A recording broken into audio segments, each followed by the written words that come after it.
इस मंत्र का प्रयोग करिए, 6 महीना में विवाह की व्यवस्था हो जाएगी। ये सच्चिदानंद भगवान की जय। और जिनके विवाह हो रहे हैं वो भी यदि भगवान के शरण में आकर के भगवती जगदम्बा का शरण ग्रहण करते हुए इस व्रत इस मंत्र का यदि प्रयोग करते हो, ध्यान देना, आपसी प्रेम बना रहता है, आपसी तालमेल बना रहता है।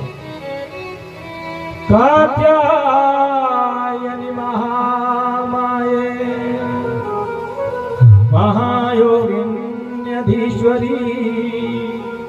नंद गोप सुतम देवी पति में कुरुते नमः।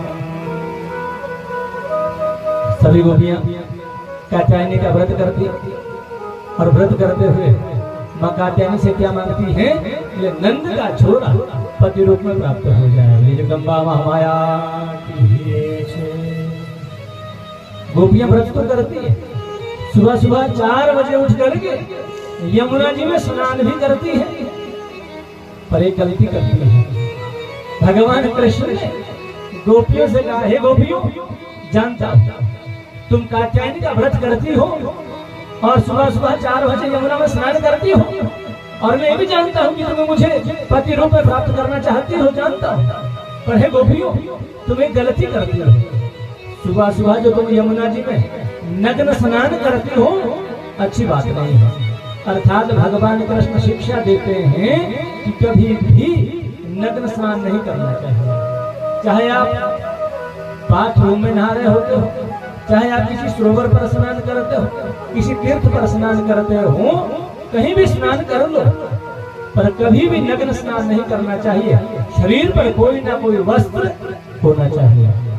2 प्रकार का अपराध लगता है।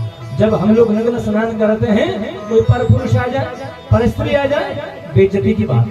और दूसरी बात, जल के देवता है वरुण। जब हम नग्न स्नान करते हैं, नंगे जब नहाते हैं, तो वरुण देवता का भी हम अपमान करते हैं।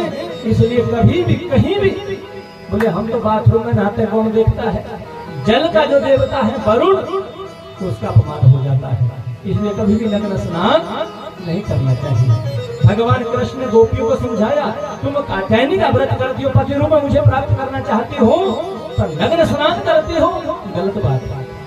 गोपियां बोली, हम तो सुबह सुबह 4 बजे नहाए, कौन देखे वहां करके, हमें तो कोई देखने वाला नहीं है। भगवान कृष्ण बोले, अच्छा तुम्हें से मानने वाली नहीं, भगवान कृष्ण कहते हैं अब तुम्हें प्रैक्टिकल में समझाना होगा। गोपियां सुबह सुबह गई हैं स्नान कर